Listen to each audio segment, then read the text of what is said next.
Ladies and gentlemen, this is how you skewer a 100-pound animal for roasting. You don't need to be a dentist.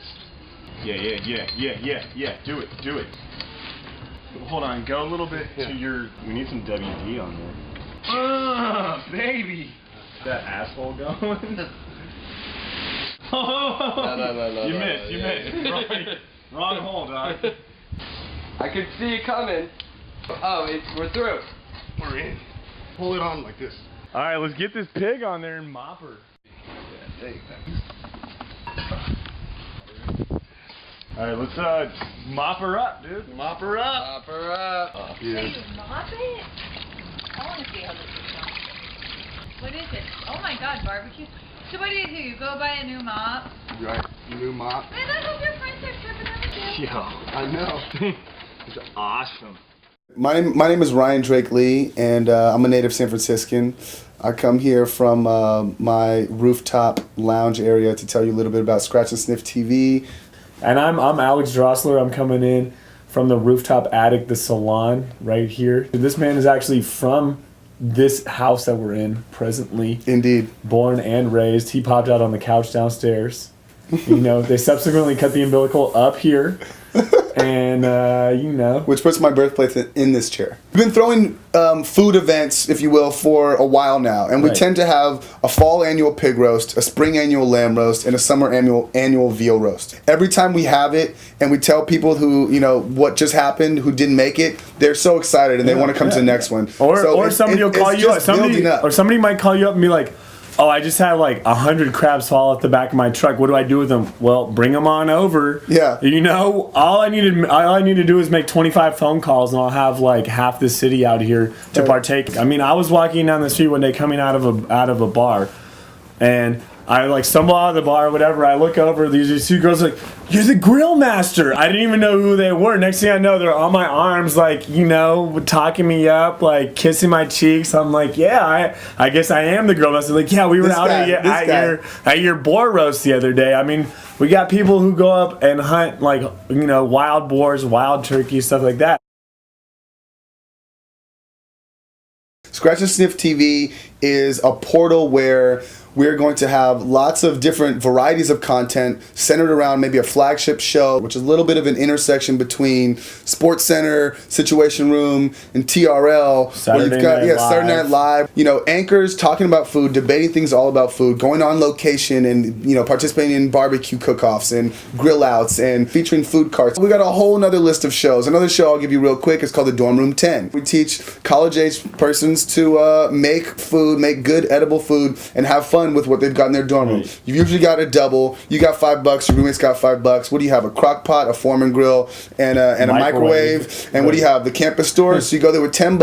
We're going to teach you how to make a meal for you and your roommate with those 3 items. Boom, boom, boom. Scratch N Sniff TV is really just about kind of showing people how they can bring food and entertainment into this like third millennium lifestyle that's really developing with like new technologies that are coming up and things like that, and just kind of incorporating that all together and making it like fun and out of control and crazy, and you know, having a great time, you know. No, I mean, just to add to that, right? So Scratch N Sniff TV came out of an inspiration for food and like a feeling that there's a little bit of a void in the marketplace right now for the accessibility of food to young people and to different types of people. You look at some of the other outlets on there that try to teach you how to cook, teach you about food, and it seems a little bit too complex or it's a little intimidating. Part of the inspiration, just to add to this, I'll give you guys a little bit of insider into one of our shows that's coming up, so don't go ahead and take this from us, but it's called The Ultimate Challenge. And it's basically a cross-section between Iron Chef, let's call it Supermarket Sweep, and you've got 3 cooks and they're not local. And you go to a live flea market in a capital city, right?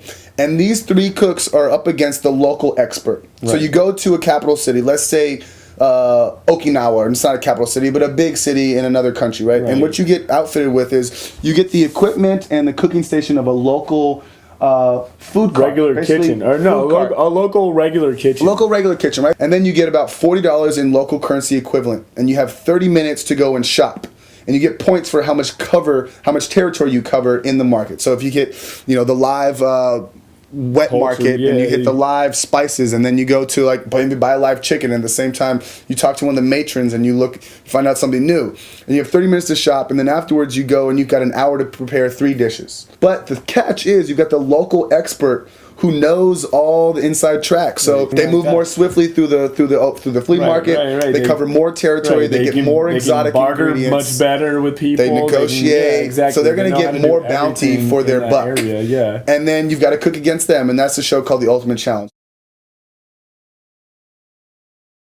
I've been wanting to go to South America for all my life, and I called up these guys, and I was coming from South Africa, and then I came by way of Uganda, and I said, hey, let's just all meet in Rio de Janeiro in Brazil, and let's find our way back to California. Right, we'll set a date. We'll set a date. We'll set a time. We'll show up, and we'll figure it out from there. So it's kind of like we came from, I think, what, like 4 or 5 continents to get there? Yeah, something pretty like much that? everywhere. So we started off in Rio, and we started going up the coast. And along the way, we came upon all different types of live markets, open markets. So you go to the flea market, and you've got all these variety of vegetables and meats and spices that you're not too sure about. So you use your little broken Portuguese, and you use your little broken Spanish, and you go and you ask the mama, and you go and you ask the matron, kind of, hey, what's this? What's it good with? A good example might be when we were in San Salvador, which is the capital of El Salvador in Central America, and we go to the live market there. You've got your poultry, you've got your beef, you've got your red meat, you've got your spices, you've got your vegetables, you've got your teas, you've got your voodoo spices, then you've got your juice market. And what do you got? You're heading back to your backpacker, and you've got like maybe a pan, maybe a pot, maybe a fire, maybe not, and you just want to cook something. So you cook anything that's easy and simple, right? So you pick up some meat. We always love the chuleta de cerdo, which is Spanish for pork chops. Then we'll pick up some local flavors in vegetables and produce. I know I love my pork chop spicy, so what I'm gonna do, I'm gonna put some salt and pepper. I'm gonna chop up some of these little local habaneros, some of these local jalapenos. I'm gonna mix that in. There might be this spice that was sitting in the back of the backpacker shelf that no one really wanted to mess with, and I said, hey, I'm gonna try this out. Put a little bit on your tongue, taste it out. Oh, it's a little bit funky. It's a little bit new. Next thing you know, you're grilling. Next thing you know, people are coming up to you like, what is going on here? Like, there's a crowd of people. I can smell this from a half a block away. I think it always starts out with like, what are you guys cooking? Like, what are you doing right here? We're cooking food. It's like, we're cooking.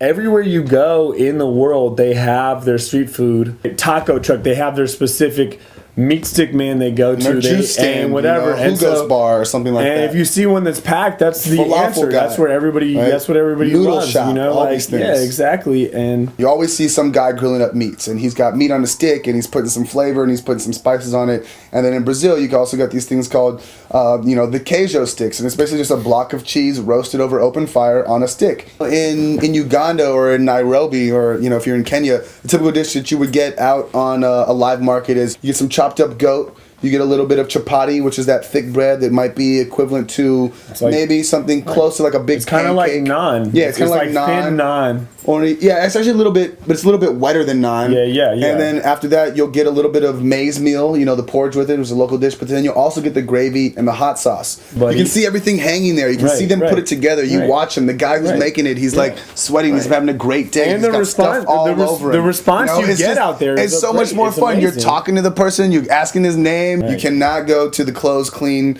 antiseptic restaurant all the time because you'll miss out on 90% of life. By doing all this stuff around the world, it kind of opens you up to being ready to do that in your own home place. And you're like, okay, I want to have this pig roast. I'm not going to go down to Safeway and talk to the butcher, down to Whole Foods and talk to the butcher there. I'm going to go and see who's the local butcher and see what he suggests. We always like cooking. We're always thinking about having some big meal anyway. So we're like, well, we should probably just get a side of beef or 40 pounds of pork. And we're like, forget it. Let's just buy the whole animal.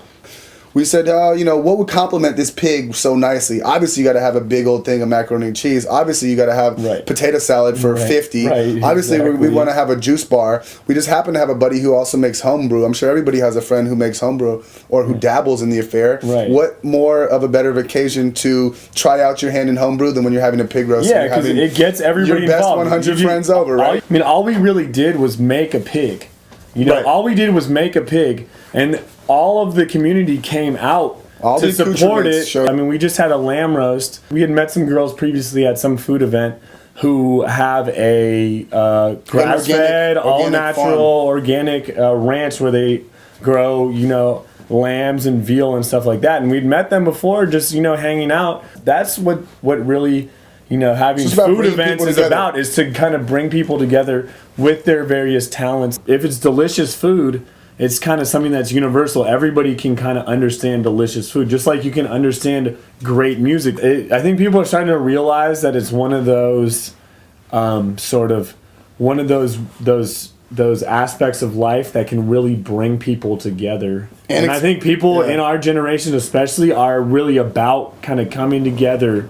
And it's one of those those facets that has that pull, that magnetism to bring all walks of life together. What's your race, creed, religion, culture, anything like that? Everybody's eating. Everyone, potluck style, can bring their own dish, their own background, bring themselves into the party, and everybody can share in that, and everyone can enjoy it and love it. Right. And so it's expressive, it brings people together, it's diverse, and it's basically something that people need to pay more attention to and more time doing. We want people to realize that, hey, get out of your state, get out of your town, get out of your country, get off your continent, go someplace different, bump into somebody new, ask them what they have for lunch. They'll tell you something, you might never even have different, heard of. You never even heard of. Yeah.